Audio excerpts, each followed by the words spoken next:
Hello বন্ধুরা, good morning. তোমরা কেমন আছো? আশা করছি খুব ভালো আছো। তো চলে এসেছি কিন্তু আমি আবারও একটা নতুন ভিডিও নিয়ে।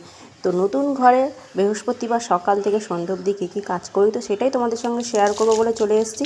তো ঘুম থেকে প্রথমে উঠেই আগে কিন্তু পেটে জল দিয়ে নিলাম, নিয়ে তারপরে কিন্তু কাজ শুরু করি। তো ছেলে উঠে গেছে, ছেলে এখন যাবে পড়তে। তো চলো ছেলেকে রেডি করিয়ে দিই, আমি ছেলে পড়তে যাবে। তো চলো বন্ধুরা, সকালবেলা উঠে মেন কাজ হচ্ছে এই যে ঘরের সামনে গেটে জল দিয়ে দিলাম। ছেলেও পড়তে চলে গেছে। চলো এবার কাজবাজ সেরে নিই। বরমশাইও ঘুমাচ্ছে আর ছেলের বিছানা পড়ে আছে, ছেলের বিছানাটা পরিষ্কার করবো, ছেলে গেছে পড়তে। চলো, আর বাসনটা আমি ধুয়েই রাখি, রাত্রিবেলা বাসনগুলো ধুয়ে রেখে দিলে সকালে কাজটা আমার কম হয়। তো চলো এবার মুখ টুকগুলো ধুয়ে নিই, জাস্ট ঘুম থেকে উঠলাম।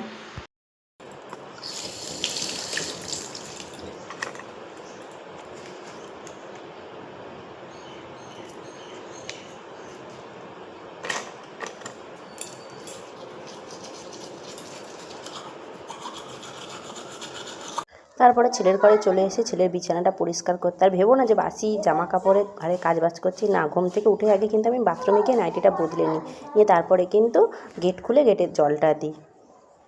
আজ বৃহস্পতিবার বলে খাটের তলা ঝাঁট দিয়ে দিলাম, দিয়ে ছেলের ঘরটা ঝাঁট দিচ্ছি। আর বন্ধুরা, অনেক কষ্ট করে বাড়ি করেছি। হয়তো তোমরা বলবে যে কষ্ট করে তো সবাই বাড়ি করে, কিন্তু কি বলো তো বন্ধুরা, আমি যখন প্রথম বিয়ে হয়ে আসি প্রায় 15 বছর আগে কথা, যখন বিয়ে হয়ে আসি মানে আমার ঘরে শোয়ার মতো কিছুই ছিল না। ছেঁড়া মাদুরে এসে কিন্তু আমি ঘুমিয়েছি যখন আমি বিয়ে করে আসি, ঘরে কিছুই ছিল না। তো আজ কিন্তু আমার পুরো ভরা সংসার, যে সংসারে এমন কোনো জিনিস নেই যে নেই আমার সংসারে। তো সব আছে, তখন কিন্তু বন্ধুরা ছেঁড়া মাদুরে ঘুমিয়েছি। তখন কথা মনে পড়লে খুব কষ্ট হয়। তখন শ্বশুরমশাই একটা ছোট্ট চৌকি কিনে এনে দিয়েছিল। তো আমার পিসির মেয়ে যখন এসেছিলো তখন কিন্তু চৌকিটা দেখে বলছে, এ তো হসপিটালের বেড রে, এত সরুতে তোরা দুজন ঘুমাস কী করে। তখন এই কথা শুনেছি, কিন্তু আজ আমার দেখো বন্ধুরা, তো দুটো ঘরে দুটো খাট। তো এখন সত্যি খুবই ভালো আছি। তো বন্ধুরা, তোমাদের আশীর্বাদে যতটুকু পেরেছি, তোমাদের ভালোবাসা আর বড়দের আশীর্বাদে। বললাম না আজ বৃহস্পতিবার, তো গোটা সিঁড়িটা ঝাঁট দিয়ে দিচ্ছি, দিয়ে মুছে নেব। তো যতটুকু পারি সম্ভব, তো বৃহস্পতিবার ছাড়াও এমনি দিনে যদি সম্ভব হয় আমি মোছার চেষ্টা করি। প্রত্যেক দিন হয় না, ছেলের স্কুল থাকে, সংসারে কাজবাজ থাকে, সকালে রান্না থাকে। তো ঝাঁটটা কিন্তু প্রত্যেক দিনই দিই, আর সিঁড়িটা মোছা হয়তো 2-1 দিন ছাড়াই মুছি। তো আজ বৃহস্পতিবার বলে একদম খাটের তলাগুলো সমস্ত ঝাঁট দিয়ে আর মোছার চেষ্টা করি আমি। আর আজকে পুরো ব্লগটা দেখতে থেকো, আর আমার ভিডিওটা কেমন লাগছে অবশ্যই তোমরা কমেন্ট করে জানিও। ঘর ঝাঁট দেওয়ার পর ঘরটা মুছে নিলাম, নিয়ে জামা কাপড় কাচতে চলে এসেছি। তো বরমশাই উঠেছে, বরমশাইকে বললাম যে তুমি একটু ভিডিওটা করে দাও। তো এখন ভিডিওটা করে দিচ্ছে। তো আমার স্ট্যান্ডটা ভেঙে গেছে, স্ট্যান্ডটা কেনা হয়নি, তো স্ট্যান্ড থাকলে আমার অনেকটাই সুবিধে হয়। তো ছেলে, বরমশাই, আমাদের মিষ্টি, সবাইকে দিয়েই আমি একটু ক্যামেরা, যার কাছ থেকে ফোন নিই উনি আজ বসেননি। তো পাশের দোকান থেকে নেওয়া হয়েছে, একদম হাতে যেন ফুলই ওঠেনি। দেখো 20 টাকার ফুল দিয়েছে, ঠাকুরকে দিয়েই পোষায়নি। আর আরেকজনের কাছ থেকে নেওয়া হয়, সে এতটাই ফুল দেয় যে ঠাকুরকে দিয়েও কত ফুল বেশি থাকে। তো দেখো আজ প্রসাদে দেখো এখানে চিড়ে আর বাতাসা দিয়েছি আজ প্রসাদে। ব্রেকফাস্ট নিয়ে বসে পড়েছি দেখো, বরমশাই আর আমার।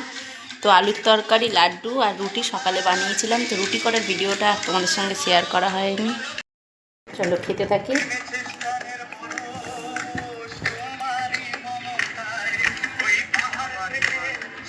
আর এই দিকে দেখো বন্ধুরা, মজার ব্যাপার দেখো, একটা লাড্ডুর পেছনে কতগুলো প্লাস্টিক দেখো পেছনে দেওয়া ছিল, বাটিগুলো, প্লাস্টিকের বাটিগুলো দেখতে পাচ্ছি, একটা লাড্ডুর পেছনে 6টা বাটি দেওয়া।